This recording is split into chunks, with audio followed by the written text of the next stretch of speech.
Hello guys, എല്ലാവർക്കും നമ്മുടെ പുതിയ വീഡിയോയിലോട്ട് സ്വാഗതം. ഇന്ന് നമ്മൾ വന്നിരിക്കുന്നത് ജാലിയൻ വാലാബാഗ് കൂട്ടക്കൊല നടന്ന സ്ഥലത്തേക്കാണ്. അപ്പോൾ ഇന്ത്യൻ സ്വാതന്ത്ര്യ സമര ചരിത്രത്തിലെ ഏറ്റവും രക്തരൂക്ഷിതമായ സംഭവമാണ് 1919 ഏപ്രിൽ 13 ജാലിയൻ വാലാബാഗ് കൂട്ടക്കൊല. ബ്രിട്ടീഷ് ഉദ്യോഗസ്ഥനായ ബ്രിഗേഡിയർ ജനറൽ ഡയറാണ് ഈ കൂട്ടക്കൊലയ്ക്ക് ഉത്തരവ് നൽകിയത്. 1919 ഏപ്രിൽ 13 സിഖുകാരുടെ ബൈശാഖി ഉത്സവ ദിവസമായിരുന്നു ഇത് നടന്നത്.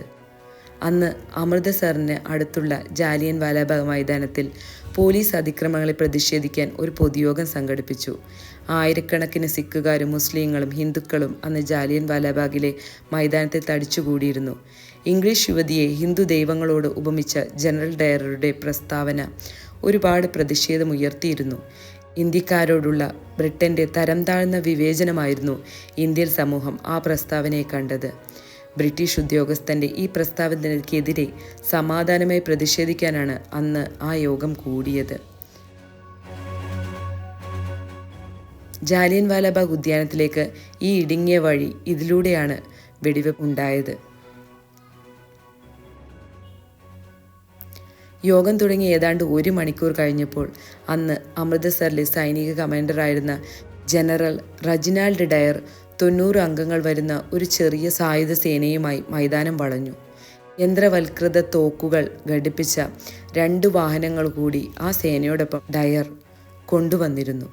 എന്നാൽ മൈതാനത്തിലേക്കുള്ള വഴി തീരെ ചെറുതായതിനാൽ ആ വാഹനങ്ങൾ അകത്തേക്ക് പ്രവേശിപ്പിക്കാൻ കഴിഞ്ഞിരുന്നില്ല. ജാലിയൻ വാലാബാഗ് മൈതാനം മതിലുകളെ ചുറ്റപ്പെട്ടതാണ്. മൈതാനത്തിലേക്കുള്ള വാതിലുകൾ തീരെ ഇടുങ്ങിയതാണ്. അതിൽ തന്നെ പലതും സ്ഥിരമായി അടച്ചിട്ടിരിക്കുകയാണ്. പ്രധാന വാതിലിലാണ് താരതമ്യേന വലിപ്പം കൂടിയതെങ്കിലും ആ പ്രവേശനവാതിൽ ഡയർ സൈനികരെ കൊണ്ടും വാഹനത്തെ കൊണ്ടും അടച്ചിരുന്നു. യോഗം പിരിഞ്ഞു പോകുവാൻ മുന്നറിയിപ്പ് നൽകാതെ തന്നെയാണ് ഡയർ വെടിവെപ്പിന് ഉത്തരവിട്ടത്. മീറ്റിംഗ് പിരിച്ചുവിടുക എന്നതിലുപരി ഇന്ത്യക്കാരെ ഒരു പാഠം പഠിപ്പിക്കുക എന്നതായിരുന്നു ആ നടപടിയിൽ ഡയർ പിന്നീട് പറയുകയായിരുന്നു. വെടിക്കോപ്പുകൾ തീരുന്നതുവരെ വെടിവെക്കുവാൻ ഭടന്മാർക്ക് ഉത്തരവ് നൽകി. 1650 തവണയാണ് പട്ടാളക്കാർ ജനക്കൂട്ടത്തിന് നേരെ വെടിവെച്ചത്. സംഭവത്തിന് ശേഷം ഒഴിഞ്ഞുകിടന്ന തിരകളുടെ പൊതികളിൽ നിന്നാണ് ഈ കണക്ക് പിന്നീട് ലഭിച്ചത്.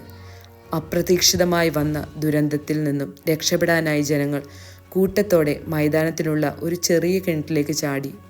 120 മൃതശരീരങ്ങളാണ് ഈ ചെറിയ കിണറ്റിൽ നിന്ന് മാത്രമായി ലഭിച്ചത്. വെടിവെപ്പിൽ മരണമടഞ്ഞവരുടെ എണ്ണത്തെക്കുറിച്ച് ഇപ്പോഴും തർക്കങ്ങൾ നിലനിൽക്കുന്നു. 379 പേർ വെടിവെപ്പിൽ മരിച്ചു എന്നാണ് ബ്രിട്ടീഷ് സർക്കാർ പറഞ്ഞത്. എന്നാൽ ഇത് 1800-ൽ ഏറെയായിരുന്നു എന്ന് ഇതിനെക്കുറിച്ച് പഠിച്ച കോൺഗ്രസിൻ്റെ കണക്കുകൾ പറയുന്നു. സംഭവത്തിന് ശേഷം മാസങ്ങൾ കഴിഞ്ഞ് വെടിവെപ്പിൽ മരിച്ചവരുടെ എണ്ണം കൃത്യമായി കണക്കാക്കാൻ സർക്കാർ മുന്നിട്ടിറങ്ങി. തങ്ങളുടെ കുടുംബത്തിൽ നിന്ന് ജാലിയൻ വാലാബാഗ് വെടിവെപ്പിൽ മരിച്ചവരുണ്ടെങ്കിൽ അവരുടെ പേര് വിവരം സ്വയമേ സർക്കാരിന് സമർപ്പിക്കുവാൻ ഉദ്യോഗസ്ഥർ ജനങ്ങളോട് ആവശ്യപ്പെട്ടു. ഫലപ്രദമായ ഒരു നടപടിയല്ലായിരുന്നു ഇത്. തങ്ങളുടെ പേര് വിവരം പുറത്തറിഞ്ഞാൽ കൂടുതൽ നടപടി ഉണ്ടായേക്കുമെന്ന് കരുതി കുറേയേറെ ആളുകൾ ഈ സന്നദ്ധ പ്രവർത്തനത്തിനു മുതിർന്നില്ല.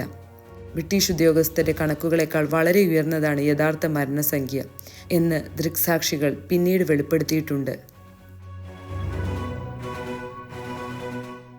ജാലിയൻ വാലാബാഗിൽ പിടഞ്ഞു മരിച്ച ധീര രക്തസാക്ഷികളുടെ പരിക്കേറ്റവരുടെ ഓർമ്മയ്ക്കായി 1963 ഇവിടെ ഒരു സ്മാരകം നിർമ്മിക്കപ്പെട്ടു.